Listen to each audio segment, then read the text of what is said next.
ಕೊಪ್ಪಳ ಜಿಲ್ಲಾ ಕ್ರೀಡಾಂಗಣದಲ್ಲಿ ಶಾಲಾ ಮಕ್ಕಳ ಮೇಲೆ ಪೊಲೀಸರು ದೌರ್ಜನ್ಯ ಎಸಗಿರುವ ಘಟನೆ ಜರುಗಿದೆ. ಜಿಲ್ಲಾ ಕ್ರೀಡಾಂಗಣದಲ್ಲಿ ನಡೆದ ಖೋ-ಖೋ ಪಂದ್ಯಾವಳಿಯಲ್ಲಿ ಗಂಗಾವತಿ ವರ್ಸಸ್ ಬಳಟಗಿ ತಂಡಗಳ ನಡುವೆ ಸ್ಪರ್ಧೆ ನಡೆದಿತ್ತು. ಸ್ಪರ್ಧೆಯಲ್ಲಿ ಬಳಟಗಿ ಶಾಲಾ ಮಕ್ಕಳು ತಮ್ಮ ತಂಡಕ್ಕೆ ಆಟದಲ್ಲಿ ಮೋಸ ಆಗಿದ್ದನ್ನ ಪ್ರಶ್ನಿಸಿದ್ರು. ಆಯೋಜಕರ ಮುಂದೆ ತಮಗೆ ಆದ ಮೋಸದ ಕುರಿತು ಮಾತನಾಡುವ ವೇಳೆ ಪೊಲೀಸರು ಪ್ರಶ್ನಿಸಿದ ಯುವಕರು ಹಾಗೂ ಮಕ್ಕಳ ಮೇಲೆ ದೌರ್ಜನ್ಯ ಎಸಗಿದ್ದಾರೆ ಎಂದು ಯುವಕರು ತಿಳಿಸಿದ್ದಾರೆ.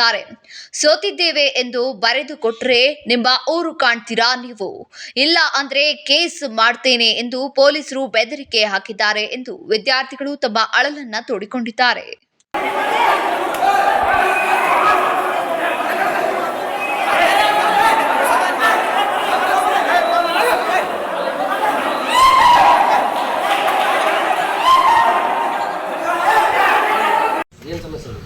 ನಮ್ಮ ಮನೆ ಪಾಪ ಕಾಟಕ್ಕೆ ಹೋಗಿದ್ದು ಸರ, ಅಲ್ಲಿ ಪೀಸ್ ಅವ್ರು ಗಂಗಾವತಿ ಕಡೆಗೆ ಸರ್ ನಮ್ಗೆ ಅನ್ಯಾಯ ಮಾಡ್ಯಾರ ಸರ.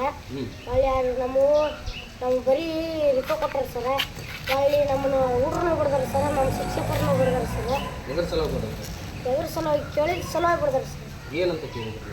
ನಾವು ಎದಕ್ಕೆ ಅನ್ಯಾಯ ಮಾಡಿ ಅಂತ ಕೇಳೋದಕ್ಕೆ ಬಿಡ್ದಾರ ಸರ್. ಅನ್ಯಾಯ ಅಂದರೆ ಯಾವ ಥರ ಅನ್ಯಾಯ ಮಾಡಿದ್ರು? ನಾವು ಖೋ-ಖೋ ಆಡ್ಬೇಕಾದ್ರೆ ಸರ್ ನಮಗೆ ಬರೀ ರಿಪ ಕೊಡ್ತಾರೆ ಸರ. ಆ ಗಂಗಾವತಿ ಅವ್ರು ಒಂಚೂರು ರಿಪ ಕೊಟ್ಟಾರ ಸರ್. ಹೌದಾ? ಈಗ ಸ್ಪೋರ್ಟ್ಸ್ನಾಗ ನಿಮ್ಗೆ ಸಮಸ್ಯೆ ಇದೆ. ಯಾರಿಂದ ಸಮಸ್ಯೆ ಆಗ್ತದೆ? ಅಲ್ಲಿ ಏನು ಯಾರಾದರೂ ಬಡದಾಟ ಆಗಲ್ಲ? ಹೊಡೆದಾಟ ಆಗ್ಯಾವ. ಯಾರನ್ನ ಬಡ್ದಾರ? ನಿಮ್ಮನ್ನು ಬಡ್ದಾರ? ನಮ್ಮನ್ನು ಬಿಡ್ದಾರ ಸರ್, ನಮ್ಮ ಸರ್ನ ಬಿಡ್ದಾರ ಸರ್. ನಿಮ್ಮನ್ನ ಯಾಕೆ ಬಡ್ದಾರ? ಕೇಳಕ್ಕೆ ಹೋಗಿ ಬಿಡ್ದಾರ. ಏನಂತ ಕೇಳಿ? ನಾವು ಸರ್ ಎದಕ್ಕೆ ಬಿಡ್ತೀರ ಅಂತ ಕೇಳೋದಕ್ಕೆ ನನ್ನ ಬಡ್ದಾರಿ. ಹೌದಾ? ನನ್ನ ಬಡ್ದಾರ. ನಿಮ್ಮ ಸರ್ನ ಬಡಿಯಾಕತ್ತಿದಾಗ ಎದಕ್ಕೆ ಬಡಿದಾರ ಅಂತ ಕೇಳೋದಕ್ಕೆ ನಿನ್ನ ಬಡ್ದಾರ. ನನ್ನ ಬಡ್ದಾರ. ಬಂದಿರ ಸ್ವಲ್ಪ ಬಂದಿರ? ಈಗೆಲ್ಲ ಮೂಮೆಂಟ್ ಸರ ಅವು ಒತ್ತಾಯ ಮಾಡಿ ಸಹಿ ಮಾಡಿಸಿದಾರೆ.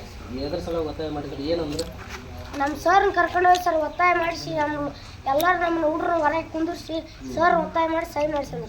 ಸರ್ನ ಒತ್ತಾಯ ಮಾಡಿಸಿ ಸಹಿ ಮಾಡಿಸಿದ್ರು. ಎದ್ರ ಸಲುವಾಗಿ ಒತ್ತಾಯ ಮಾಡಿದ್ರು? ಏನಂತ ಒತ್ತಾಯ ಮಾಡಿದ್ರು? ಸಹಿ ಮಾಡ್ತೀರಾ ಇಲ್ಲ ನೌಕರಿ ಹೋಗುತ್ತೆ ನೋಡಿ, ಅದು ಹೋಗುತ್ತೆ ನೋಡೋದ್ರ ಸರ. ಅದಕ್ಕೆ ನಮ್ಮ ಸರ್ ಎದುರು ಸಹಿ ಮಾಡಿದ್ರು.